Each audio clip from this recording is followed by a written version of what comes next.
Thank you for staying with us on this edition of the CNC3 Early Morning Show. We are taking it up a bit and we're speaking to Dr. Jerome Teelucksingh, our UWI lecturer. Our topic at this point in time, 46 years of independence. We know we had some grand celebrations yesterday, fireworks, Yes. and so on.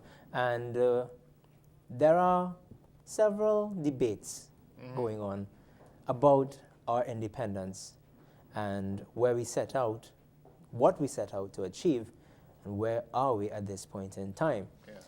Let's begin. After 46 years of independence, have we achieved what we set out to? Yes. Good morning, Satish. Thanks for having me here. You asked me a very straightforward question, and I want to mention the feedback I've been getting from members of the public, students at the university. Many feel that independence, our celebration, is something superficial. Many persons see it as getting a national anthem, having national watchwords, national birds. But I believe that we are having some problems, social problems, in which many persons, many citizens do not feel that we are independent. They didn't feel happy yesterday. We were celebrating a birthday as a nation, and they did not feel that they belong to Trinidad and Tobago. And the reason being, we have problems with dengue. We had flooding last week. San Fernando Hospital and other hospitals don't have beds and medicines. We also have the problem of crime. We also have this factor in which certain segments of the society feel they are discriminated against, marginalized, stereotyped. So I believe that as a nation, we still have many obstacles in our way. Many of our citizens are crying out for help. Many feel that our politicians and religious leaders have failed us. There's a lack of role models. So for many, independence is not merely getting a national award. It is not merely wearing the Trinidad colors. It is more than that. And what I've been telling a lot of persons is that even with the environment, the way that we treat our environment, it says something of our independence. We are going to get a smelter. We will be getting a steel mill. Is this part of our independence, a lack of caring for the environment? And this is what I want to throw out to the public, to the rest of the society. What does independence mean? I told a reporter a few days ago in that, yes, we have achieved political independence from England. We have severed ties with England. But you have to remember, sometimes we lack cultural independence. You would know that for the past few years, we had many foreign concerts. All these artists coming from North America and Europe in Trinidad, and they are well attended. So maybe we need to re-examine this whole idea of identity, Caribbean identity. We lack social independence. If you notice also in culture, we have a lot of US media, right, being programmed into Trinidad and Tobago, be it cinema, DVDs, music. So I feel we should also examine these areas in society. Last week, I had a discussion, a very frank discussion with a friend of mine about independence and our country's independence. She's a former Miss Laren Rive, Katana Rambo. Right. And the discussions swayed to, what does independence mean to me? Right. And it was a time to reflect and really question, what does independence mean? Does it mean that we get the opportunity to chart our own destiny? Are we doing that?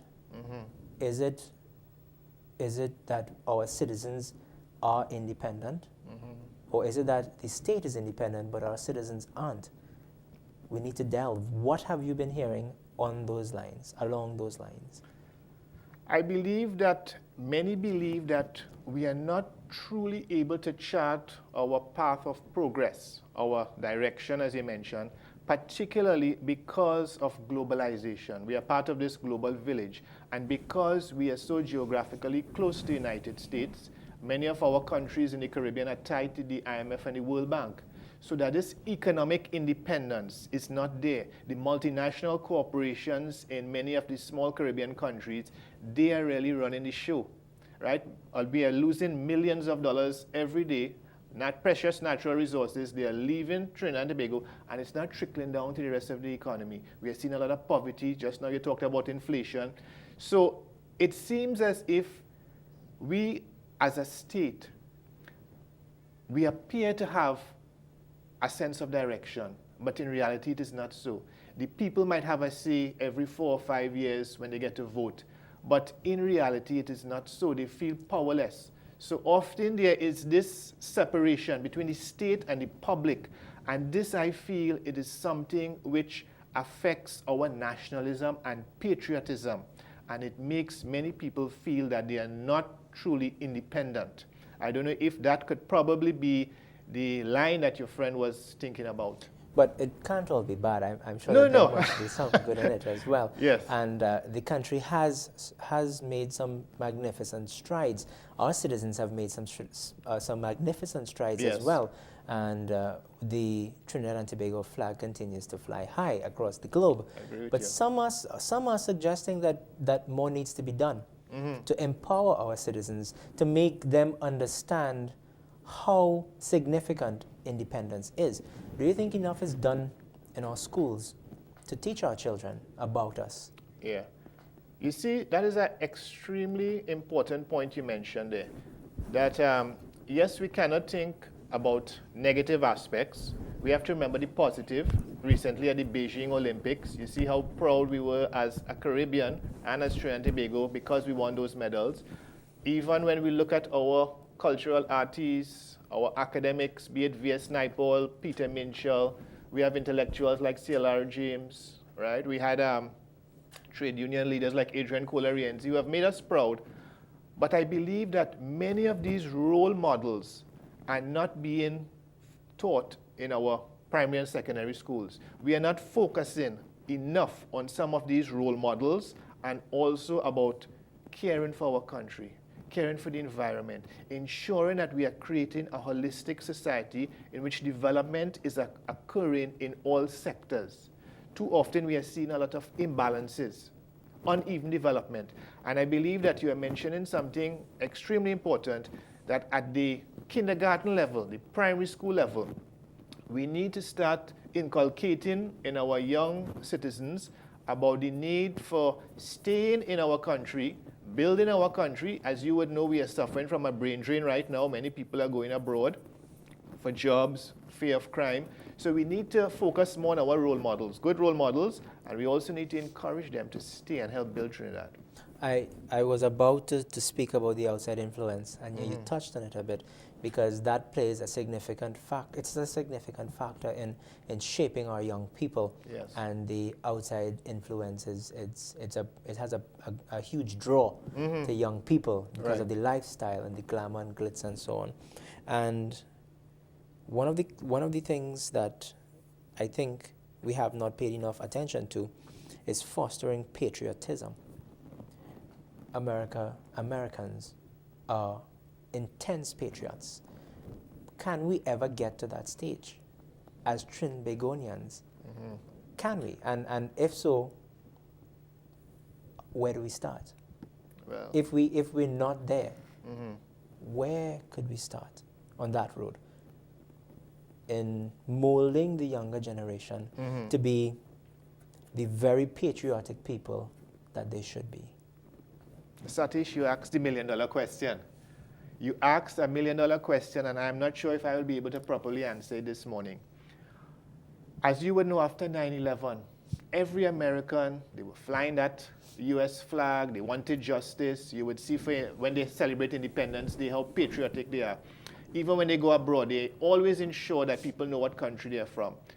I believe that this whole idea of patriotism, building nationalism, it is something which we must do gradually. It cannot happen overnight. There's no quick fix to create patriotism. Many people have been calling for constitutional reform. They believe that reforming the politics might be able to ensure that there's some level of patriotism and nationalism. As too often, those who have voted for the opposition parties, those who didn't vote, they seem to display a sense of bitterness, right, towards the government and towards this country. But I believe that this whole sense of patriotism, it involves all groups in society, not just the government, but NGOs, private companies, public companies, individuals. It is something in which it must be a nationwide process.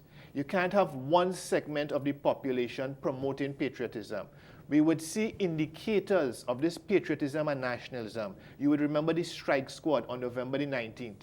You would remember that those glory days a few years ago, 2 years ago, when we went to the World Cup, right? We were very proud that Jack Warner and our football boys had carried us there.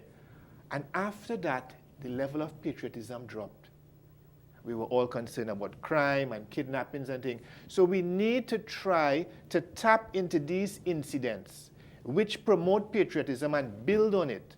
You would realize that sometimes during Carnival time, an annual festival here, we would have 2 or 3 days of intense patriotism and everybody coming together and we're on the street celebrating Carnival. And after that, everybody go back into their small areas. But you see, we have to work on this. We have too many barriers and too many divisions. We have class divisions between the upper, the middle, the lower classes. We have gender divisions. We also have age differences, the generation gap.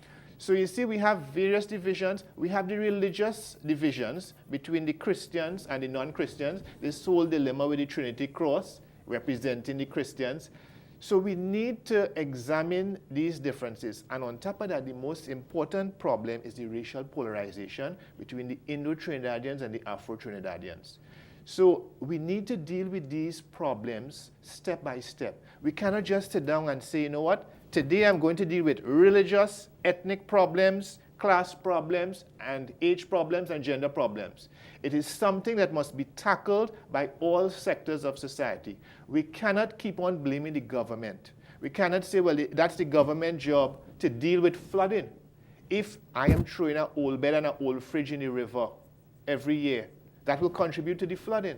So there's only so much that the government could do. The persons, the society, the public in Trinidad and Tobago and the rest of the Caribbean needs to understand that they play an important role in promoting this patriotism, this nationalism.